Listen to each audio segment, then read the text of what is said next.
నమస్కారం. ది నాగరాజు కుటుంబ సభ్యులందరికీ హృదయపూర్వక స్వాగతం.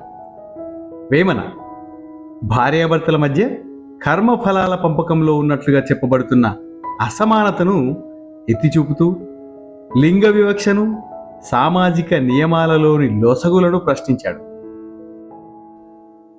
జీవితాన్ని పరిపూర్ణం చేసుకోవడానికి అవసరమైన ఆరోగ్యకరమైన నిండైన జీవితమే అన్నింటికన్నా గొప్ప సంపద అని వేమన ఉద్బోధిస్తూ పద్యాలు చెప్పాడు.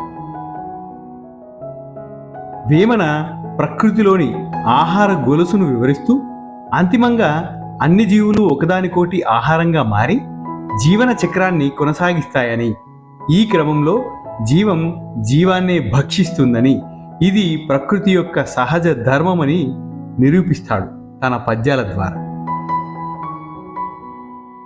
వేమన బాహ్య ప్రపంచం మరియు స్థూల శరీరం నుంచి దృష్టిని అంతరంగం వైపు, సూక్ష్మమైన మనస్సు చైతన్యం వైపు మళ్లించాలని ఉద్బోధిస్తాడు. ఆ పద్యాలు ఏమిటి, వాటి ప్రతిపదార్థ తాత్పర్యం ఏంటి, దాని భావమేంటో కూలంకషంగా ఈరోజు తెలుసుకుందాం. సతి యొనర్చు చెడ్డ పతికవశ్యము వచ్చు, పతి యొనర్చు మంచి సతికి సగము, పతి యొనర్చు చెడ్డ సతికేల రాదురా విశ్వదాభిరామ వినురవేమ. సతి యొనర్చు చెడ్డ పతికవశ్యము వచ్చు, పతి యొనర్చు మంచి సతికి సగము, పతి యొనర్చు చెడ్డ సతికేల రాదురా విశ్వదాభిరామ వినురవేమ. ప్రతిపదార్థ తాత్పర్యం: సతి భార్య, ఉనర్చు చేసే, చెడ్డ పాపము తప్పు, పతికి భర్తకు, అవశ్యము తప్పకుండా, వచ్చు సంక్రమిస్తుంది. భార్య చేసే పాపాలు లేదా చెడ్డ పనుల ఫలితం తప్పకుండా భర్తకు వస్తుంది. పతి భర్త, ఉనర్చు చేసే మంచి పుణ్యం, సతికి భార్యకు సగము అర్ధభాగం వస్తుంది. భర్త చేసే మంచి పనులు పుణ్యాల ఫలితంలో సగభాగం భార్యకు లభిస్తుంది. అర్ధాంగి కాబట్టి పతి భర్త, ఉనర్చు చేసే చెడ్డ పాపము తప్పు, సతికి భార్యకు ఏలా ఎందుకు, రాదురా రాదు అని ప్రశ్న. మరి భర్త చేసే పాపాలు లేదా చెడ్డ పనుల ఫలితం భార్యకు ఎందుకు రావడం లేదు అని వేమన ప్రశ్నిస్తున్నాడు. వేమన ఈ పద్యంలో భార్యాభర్తల మధ్య కర్మ ఫలాల పంపకం గురించి ఒక సాంప్రదాయ నమ్మకాన్ని ప్రస్తావిస్తూ దానిలోని అసమానతను ప్రశ్నిస్తున్నాడు. భార్య చేసే పాపాల భారం పూర్తిగా భర్త మోయాల్సి వస్తుందని, కానీ భర్త చేసే పుణ్యంలో మాత్రం భార్యకు సగమే వస్తుందని చెబుతూ, మరి భర్త చేసే పాపాల ఫలితం భార్యకు ఎందుకు రావడం లేదని నిలదీస్తున్నాడు. అంటే అదే నిష్పత్తిలో ఎందుకు, చెరిసగం ఎందుకు రావడం లేదు అని వేమన గారి ప్రశ్న. ఈ పద్యం ఆనాటి సామాజిక విశ్వాసాలను, లింగ అసమానతలను మరియు కర్మ సిద్ధాంతపు లోతైన అంశాలను ఇది స్పృశిస్తుంది. పూర్వకాలంలో భార్య చేసే పనులకు, మంచి లేదా చెడు, భర్త బాధ్యత వహించాలనే భావన బలంగా ఉండేది. భార్య పాపం చేస్తే దాని ఫలితం భర్త అనుభవించి తీరాల్సిందే అని నమ్మేవారు. ఇది కుటుంబానికి యజమానిగా భర్తకున్న బాధ్యతను సూచిస్తుంది. పద్యంలోని మొదటి 2 పాదాలు కర్మఫలాల పంపకం గురించి వివరిస్తాయి. భార్య పాపం భర్తకు పూర్తిగా, భర్త పుణ్యం భార్యకేమో సగం. ఇది అర్ధాంగి అనే భావనకు అనుగుణంగా ఉంది. అంటే భార్య భర్త శరీరంలో సగభాగం కాబట్టి అతని పుణ్యఫలంలో ఆమెకు వాటా ఉంటుంది. అయితే ఈ వాటా కేవలం పుణ్యానికే పరిమితమై పాపానికి వర్తించకపోవడం గమనార్హం. వేమన ప్రశ్న యొక్క ప్రాముఖ్యత ఏంటంటే, పద్యానికి ఆయువు పట్టు 3వ పాదం. ఇక్కడ వేమన సూటిగా ప్రశ్నిస్తున్నాడు, భర్త చేసే చెడు భార్యకు ఎందుకు రాదు? ఈ ప్రశ్న వెనుక అనేక అంతరార్థాలు ఉండవచ్చు. ఇది పురుషాధిక్య సమాజంలో స్త్రీలపై ఉన్న చిన్న చూపుకు, పురుషులకు అనుకూలంగా ఉండే నియమాలకు నిదర్శనంగా వేమన భావించి ఉండవచ్చు. భార్య తప్పు చేస్తే భర్తకు శిక్ష, కానీ భర్త తప్పు చేస్తే భార్యకు అదే స్థాయిలో శిక్ష లేకపోవడం ఏమిటని ప్రశ్నిస్తున్నాడు. సాంప్రదాయ నమ్మకాలను ప్రశ్నించడం, గుడ్డిగా ఆచారాలను పాటించడాన్ని వేమన వ్యతిరేకించాడు. కర్మ సిద్ధాంతాన్ని ఇలా అసమతుల్యంగా అన్వయించడంలోని హేతుబద్ధతను ఆయన ప్రశ్నిస్తున్నాడు. వివాహ బంధంలో ఇద్దరికీ సమాన బాధ్యత ఉండాలని, మంచి చెడుల ఫలితాలను ఇద్దరూ సమానంగా పంచుకోవాలని వేమన పరోక్షంగా సూచిస్తున్నాడు. భర్త పాపం కూడా భార్యకు రావాలి, లేదా కనీసం పంచుకోవాలి. ఈ వాదన ద్వారా బంధంలో సమతౌల్యత అవసరాన్ని నొక్కి చెబుతున్నాడు. కొందరు పురుషులు తమ తప్పుల పరిణామాల నుంచి తప్పించుకుంటూ, భార్య చిన్న తప్పు చేసినా దానికి తామే బాధ్యులమని చెప్పుకుంటూ సానుభూతి పొందే వారిని ఉద్దేశించి కూడా వేమన ఈ ప్రశ్న సంధించి ఉండవచ్చు. సామాజిక రుగ్మతలను, మూఢనమ్మకాలను, అసమానతలను సూటిగా సరళమైన భాషలో ప్రశ్నించడం వేమన నైజం. ఈ పద్యం కూడా అందుకు చక్కని ఉదాహరణ. లోతుగా ఆలోచింపజేసే ప్రశ్నను సంధించి సమాజాన్ని ఆత్మపరిశీలన చేసుకోమని ప్రేరేపిస్తాడు. ఈ పద్యం ద్వారా వేమన భార్యాభర్తల మధ్య కర్మ ఫలాల పంపకంలో ఉన్నట్లుగా చెప్పబడుతున్న అసమానతను ఎత్తిచూపుతూ లింగ వివక్షను, సామాజిక నియమాలలోని లొసుగులను ప్రశ్నించాడు. కేవలం సాంప్రదాయ నమ్మకాలను గుడ్డిగా పాటించకుండా వాటిలోని హేతుబద్ధతను, న్యాయాన్ని పరిశీలించాలని సందేశమిచ్చాడు. వివాహ బంధంలో ఇరువురి బాధ్యత సమానంగా ఉండాలనే ఆధునిక భావనకు దగ్గరగా ఉండే ఆలోచనను ఆనాడే వేమన గారు వ్యక్తపరిచారు. ఇక మరో అద్భుతమైన పద్యం. సతికి పతికినైన సంపద సంపదే, పుత్ర సంపదలను భువిని మేలు, సరిగ ముదిసి బ్రతుకు సంపద సంపద, విశ్వదాభిరామ వినురవేం. సతికి పతికినైన సంపద సంపదే, పుత్ర సంపదలను భువిని మేలు, సరిగ ముదిసి బ్రతుకు సంపద సంపద, విశ్వదాభిరామ వినురవేం. సతికి భార్యకు, పతికినైనా భర్తకైనా సంపద ధనం, ఐశ్వర్యం లేదా ఒకరికొకరు తోడు, సంపదే నిజమైన సంపదే. భార్యకు భర్త, భర్తకు భార్య ఒకరికొకరు తోడుగా ఉండడమే నిజమైన సంపద, లేదా భార్యాభర్తలిద్దరికీ ధనమే సంపదగా కనిపిస్తుంది అనే సాధారణ అర్థం కూడా ఇక్కడ మనం తీసుకోవచ్చు. కానీ పద్యం యొక్క మిగిలిన భాగం మొదటి అర్థానికి బలాన్ని చేకూరుస్తుంది. అదేంటో చూద్దాం. పుత్ర సంపదలను, సంతానం కలిగి ఉండడం అనే సంపద కూడా భువిని, ఈ భూమి మీద మేలు, చాలా మంచిది, శ్రేయస్కరం. సంతానాన్ని కలిగి ఉండడం కూడా ఈ లోకంలో ఒక గొప్ప సంపదగా, మేలుగా పరిగణించబడుతుంది. సరిగ్గా, సక్రమంగా, ఆరోగ్యంగా, నిండుగా, ముదిసి, వృద్ధాప్యం పొంది, బ్రతుకు, జీవించడం అనే సంపద అన్నింటికన్నా గొప్పది. ఆరోగ్యంగా నిండు నూరేళ్లు జీవించి సక్రమంగా వృద్ధాప్యాన్ని పొందగలిగే జీవితమే నిజమైన అన్నిటికన్నా గొప్ప సంపద. సంపద అని రెండుసార్లు నొక్కి చెప్పడం ద్వారా దీని ప్రాముఖ్యతను వేమన నొక్కి తెలియపరుస్తున్నాడు. ఈ లోకంలో నిజమైన సంపద ఏది అనే విషయాన్ని వేమన ఈ పద్యంలో విశ్లేషిస్తున్నాడు. భార్యాభర్తలు ఒకరికొకరు తోడుగా ఉండడం సంపదే అని, అలాగే సంతానాన్ని కలిగి ఉండడం కూడా ఈ భూమిపైన గొప్ప మేలు అని అంగీకరిస్తూనే, వీటన్నింటికంటే ముఖ్యమైన నిజమైన సంపద ఆరోగ్యంగా, సక్రమంగా జీవించి వృద్ధాప్యాన్ని పొందడమే అని వేమన గారు స్పష్టంగా చెబుతున్నారు. ఈ పద్యం జీవితంలోని వివిధ విలువలను, ముఖ్యంగా సంపద అనే భావన యొక్క విభిన్న కోణాలను ఆవిష్కరిస్తుంది. వేమన ఈ పద్యంలో 3 రకాల సంపదలను ప్రస్తావించాడు. దాంపత్య సంపద, భార్యాభర్తల అన్యోన్యత, ఒకరికొకరు తోడునీడగా నిలవడం ఒక ముఖ్యమైన సంపద.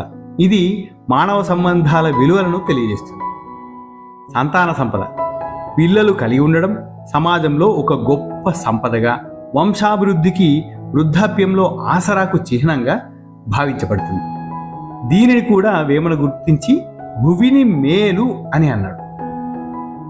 ఆయురారోగ్య సంపద పద్యం యొక్క ముఖ్యాంశం ఇక్కడే ఉంది. పైన చెప్పిన బంధాలు సంపదల కన్నా కూడా సరిగ్గా ముదిసి బ్రతకడం, అంటే నిండుగా జీవితాన్ని ఆరోగ్యంగా, గౌరవంగా, బహుశా ఆనందంగా గడుపుతూ వృద్ధాప్యాన్ని చేరుకోవడమే అసలైన, అన్నిటికంటే విలువైన సంపద అని వేమన నొక్కి చెబుతున్నాడు. సంపద అని పునరుక్తి చేయడం ద్వారా దీని ప్రాధాన్యతను అత్యున్నత స్థాయిలో నిలుపుతున్నాడు. సరిగ్గా ముదిసి బ్రతకడం అంటే ఏంటి? ఇది కేవలం ఎక్కువ కాలం బ్రతకడం మాత్రమే కాదు. సరిగ్గా అనే పదంలో లోతైన అర్థం ఉంది. ఇది శారీరక ఆరోగ్యం, మానసిక ప్రశాంతత, గౌరవప్రదమైన జీవితం, బహుశా ఆర్థిక స్థిరత్వం కూడా కావచ్చును. కుటుంబ సభ్యులతో సత్సంబంధాలు కలిగి ఉంటూ వయసు మీద పడటాన్ని సూచిస్తుంది. పరాధీనత లేకుండా, ఇబ్బందులు పడకుండా వృద్ధాప్యాన్ని గడపగలగడమే నిజమైన భాగ్యం, సంపద అని వేమన యొక్క భావం. వేమన ఒక విధమైన ప్రాధాన్యత క్రమాన్ని సూచిస్తున్నట్లు అనిపిస్తుంది. దాంపత్యం, సంతానం ముఖ్యమైనవే అయినప్పటికీ పరిపూర్ణమైన ఆరోగ్యకరమైన దీర్ఘాయుష్యు లేకపోతే వాటి విలువ కూడా తగ్గుతుంది. అన్ని బంధాలను, అనుభవాలను ఆస్వాదించాలంటే ముందు ఆరోగ్యంగా ఎక్కువ కాలం జీవించడం ముఖ్యం. పద్యంలో భౌతిక సంపద, డబ్బు, ఆస్తులు వాటి గురించి నేరుగా ప్రస్తావన లేనప్పటికీ మానవ సంబంధాలు మరియు ఆరోగ్యకరమైన దీర్ఘాయుష్యును నిజమైన సంపదగా అభివర్ణించడం ద్వారా కేవలం భౌతిక సంపద కంటే వీటికి ఎక్కువ విలువ ఉందని వేమన గారు పరోక్షంగా తెలియపరుస్తున్నారు. ఇది వేమన యొక్క ఆచరణాత్మక జీవన కేంద్రీకృత తత్వానికి అద్దం పడుతుంది. అమూల్యమైన మానవ జీవితాన్ని, దానిలోని సంబంధాలను, ఆరోగ్యంగా జీవించడాన్ని గౌరవించాలని ఆయన సందేశం. అన్యమైన విషయాల కంటే ముందు ఈ లోకంలో ఆరోగ్యంగా, గౌరవంగా, పరిపూర్ణంగా జీవించడమే గొప్ప సంపద అని వేమన భావం. ఈ పద్యం ద్వారా మానవ సంబంధాలు, దాంపత్యం, సంతానం వీటితో పాటు వాటన్నింటికీ అనుభవించడానికి, జీవితాన్ని పరిపూర్ణం చేసుకోవడానికి అవసరమైన ఆరోగ్యకరమైన నిండైన జీవితమే అన్నింటికంటే గొప్ప సంపద అని వేమన ఉద్బోధిస్తున్నాడు. అలాగే మరో అద్భుతమైన పద్యాన్ని స్వీకరిద్దాం. తావరముల భక్షింతురు భావింపగా జంగములు బహువిధ రుచులన్, ఆవల సకల ప్రాణులు తీవరమున దమ్ముదామె తిందురువేమా. స్థావరముల భక్షింతురు భావింపగ జంగములు బహువిధ రుచులన్, ఆవల సకల ప్రాణులు తీవరమున దమ్ముదామె తిందురువేమా. స్థావరముల కదలని వాటిని అనగా చెట్లు, మొక్కలు మొదలైన వాటిని, భక్షింతురు తింటారు. ఎవరు తింటారు? తరువాతి పంక్తిలోని జంగములు కదిలే ప్రాణులు అని అర్థం. కదిలే ప్రాణులు కదలని మొక్కలను తింటాయి. భావింపగా ఆలోచించి చూడగా, జంగములు కదిలే ప్రాణులు, జంతువులు, బహువిధ రుచులన్ రకరకాల రుచులతో ఇష్టంగా. ఆలోచించి చూస్తే కదిలే ప్రాణులు ఆ స్థావరాలను రకరకాల రుచులతో తింటాయి. అంటే మొక్కలను కానీ, జంతువులను కానీ రకరకాల రుచులను ఆస్వాదిస్తూ తింటాయి.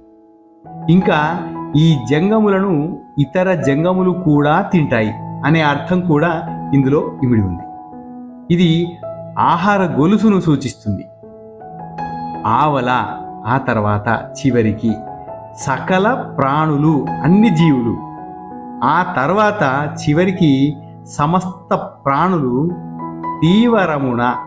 తీవ్రంగా, బలంగా, తప్పనిసరిగా చివరికి తమను తామే తింటాయి, భక్షిస్తాయి. వేమ ఈ పద్యంలో ప్రకృతిలోని ఆహార గొలుసు గురించి వివరిస్తున్నాడు. కదిలే జీవులైన జంతువులు జంగమములు, కదలని చెట్లను, మొక్కలను, స్థావరములు ఆహారంగా తీసుకుంటాయి. అలాగే కొన్ని జంతువులు ఇతర జంతువులను తింటాయి.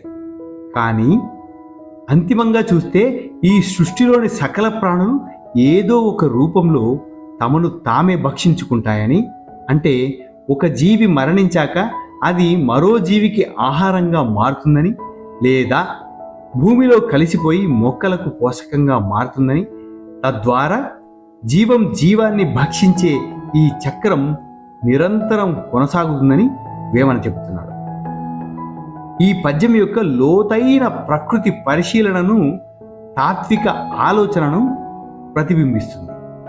ఆహార గొలుసు మొదటి 2 పాదాలు ప్రకృతిలోని ఆహార గొలుసు యొక్క ప్రాథమిక సూత్రాన్ని వివరిస్తాయి. ఉత్పత్తిదారులు ఎవరిక్కడ? స్థావరములు, మొక్కలు.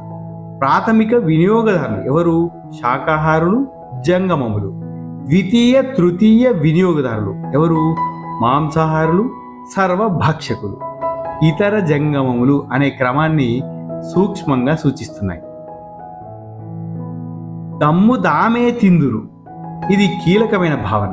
పద్యం యొక్క ఆత్మ చివరి పాదంలో ఉంది. సకల ప్రాణులు తమను తామే తింటాయి అనేది పైకి విరుద్ధంగా అనిపించినా ఇది జీవన చక్రం యొక్క అద్భుతమైన వర్ణన. జీవులు మరణించినప్పుడు వాటి శరీరాలు కుళ్ళిపోయి సూక్ష్మ జీవుల ద్వారా విచ్ఛిన్నమై మట్టిలో కలిసిపోతాయి. ఆ పోషకాలతో మొక్కలు పెరుగుతాయి. ఆ మొక్కలను జంతువులు తింటాయి. ఆ జంతువులను ఇతర జంతువులు తింటాయి. చివరికి అన్నీ మట్టిలో కలిసి మళ్ళీ మొక్కలకు ఆహారం అవుతాయి. ఈ విధంగా జీవాన్ని భక్షించడం ద్వారానే ఈ చక్రం నడుస్తుంది. ఒక జీవి అంతిమంగా పరోక్షంగా తర్వాతి తరాల జీవులకు ఆహారంగా మారుతుంది. కాబట్టి తమను తామే తింటున్నాయి అని వేమన వర్ణన.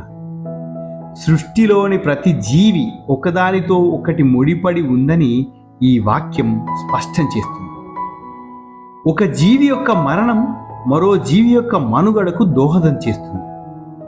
ఈ మొత్తం వ్యవస్థ స్వీయ పోషకమైనది మరియు స్వీయ వినియోగమైనది. ఎంత బలమైన జీవైనా అది దేనిని తిన్నా చివరికి తానే ప్రకృతిలోని విచ్ఛిన్న ప్రక్రియకు ఆహారంగా మారుతుంది. ప్రతి జీవి అంతిమంగా మట్టిలో కలిసిపోవాల్సిందే అనే సత్యాన్ని ఇది గుర్తు చేస్తుంది. ఇది కేవలం జీవశాస్త్ర నియమమే కాదు, ఒక తాత్విక సత్యం కూడా. జీవించడం కోసం భక్షించడం తప్పనిసరి, మరియు ప్రతి జీవి చివరికి భక్షింపబడుతుంది. ఇది ప్రకృతి ధర్మం. దీని పట్ల ఒక విధమైన నిర్లిప్తత, సహజ నియమాన్ని అంగీకరించే భావన ఇందులో కనిపిస్తుంది. తన కాలంలో శాస్త్రీయ పరిభాష లేకపోయినా వేమన ప్రకృతిని, జీవావరణ వ్యవస్థలోని ప్రాథమిక సూత్రాలను ఎంత లోతుగా అర్థం చేసుకున్నాడో ఈ పద్యం మనకు తెలియజేస్తుంది. జీవం యొక్క పుట్టుక, మరణం, పునరుత్పత్తి అనే చక్రాన్ని ఆయన స్పష్టంగా గమనించాడు. వేమన పద్యాల లక్షణమైన సరళమైన పదాలతో లోతైన ఆలోచింపజేసే భావాన్ని చెప్పడం ఇక్కడ కూడా మనకు కనిపిస్తుంది. జీవశాస్త్రం, జీవావరణ శాస్త్రం, తత్వశాస్త్రం ఇలాంటి అనేక కోణాలను ఈ చిన్న పద్యం స్పృశిస్తుంది. ఈ పద్యం ద్వారా వేమన ప్రకృతిలోని ఆహార గొలుసుని వివరిస్తూ అంతిమంగా అన్ని జీవులు ఒకదానికొకటి ఆహారంగా మారి జీవన చక్రాన్ని కొనసాగిస్తాయని, ఈ క్రమంలో జీవాన్ని భక్షిస్తుందని, ఇది ప్రకృతి యొక్క సహజ ధర్మమని నిరూపిస్తున్నాడు. జీవుల మధ్య ఉన్న విడదీయరాని సంబంధాన్ని, జీవితం యొక్క అశాశ్వతతను, ప్రకృతి యొక్క స్వీయ పునరుత్పాదక చక్రాన్ని వేమన అద్భుతంగా వర్ణించాడు ఈ పద్యంలో. మరొక్క వేమన గారి అద్భుతమైన పద్యాన్ని స్వీకరిద్దాం. చివరి వరకు వినండి. వేమన యొక్క తత్వం, ఆయన పరిశీలన శక్తి మనకు అవగతమవుతాయి. స్థూలము కనుగ్రుడ్డు సూక్ష్మము కన్పాప, కంటి పాప నుండు కారణము, కారణమున బ్రహ్మ కలనెరుంగగవలె, విశ్వదాభిరామ వినురవేమ. స్థూలము కనుగ్రుడ్డు సూక్ష్మంబు కన్పాప, కంటి పాప నుండు కారణంబు, కారణమున బ్రహ్మ కలనెరుంగగవలె, విశ్వదాభిరామ వినురవేమ. స్థూలము బయటకు కనిపించే పెద్ద రూపం, కనుగ్రుడ్డు కంటి యొక్క గుడ్డు, సూక్ష్మంబు లోపల ఉండే చిన్న రూపం, కన్పాప కంటిలోని నల్ల పాప. కంటి యొక్క బయటి పెద్ద భాగమైన కనుగ్రుడ్డు స్థూల రూపమైతే దాని లోపల ఉండే చిన్నదైన నల్ల పాప సూక్ష్మ రూపం.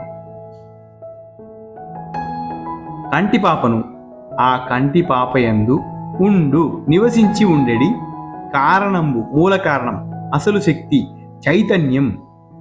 ఆ సూక్ష్మరూపమైన కంటిపాపలోనే దృష్టికి, గ్రహణ శక్తికి మూల కారణమైన చైతన్యం లేదా అసలైన శక్తి ఉంది.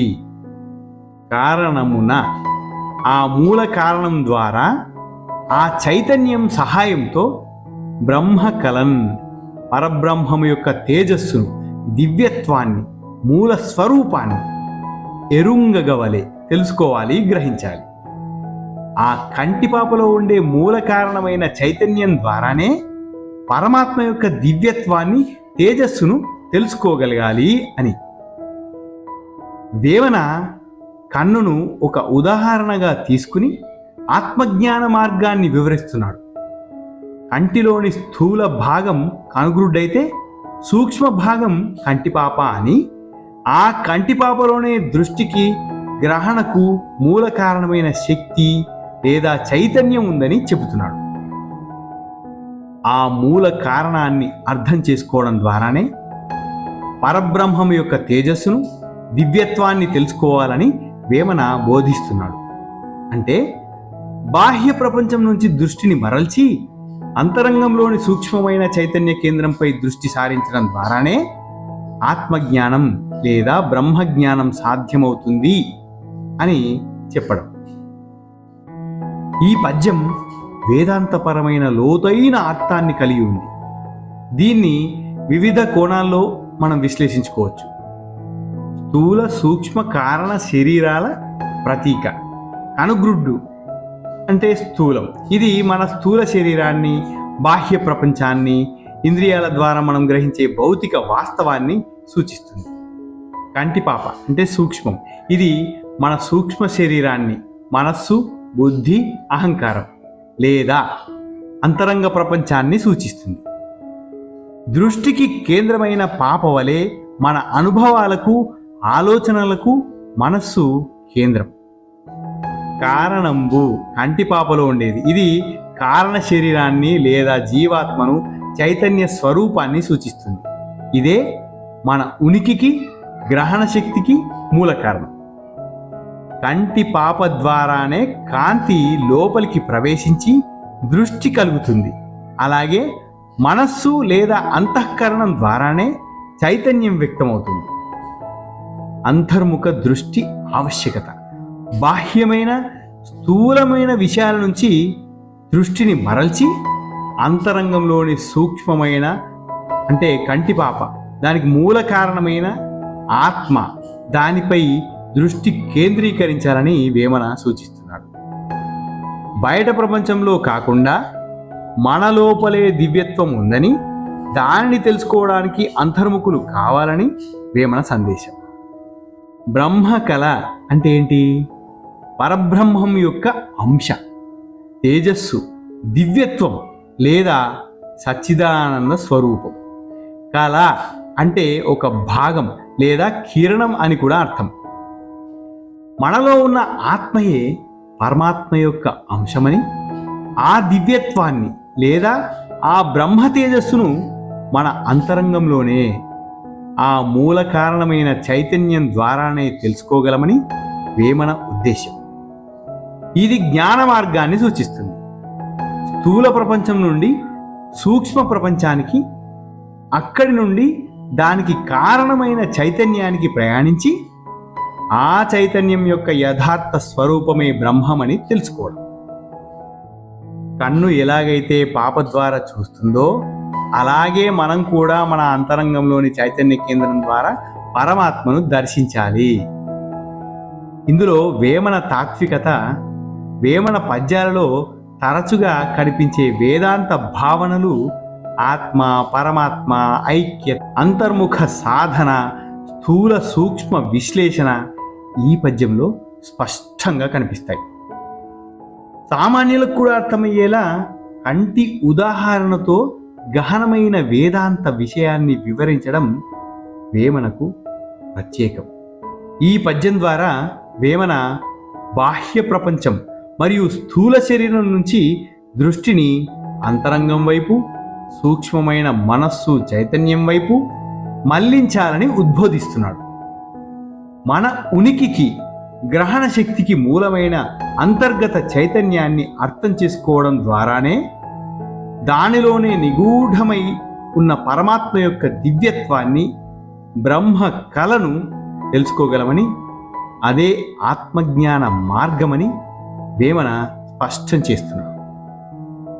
ఇంత గొప్ప అద్భుతమైన తత్వపద్యాలను మనకు అందించిన వేమన గారికి హృదయపూర్వకంగా ధన్యవాదాలు తెలియజేసుకుంటూ, ఇలాంటి మరిన్ని అద్భుతమైన పద్యాలను సేకరించి వాటి అర్థతాత్పర్యం, కూలంకషమైన భావంతో మరో వీడియోలో మీ ముందుకు వస్తాను.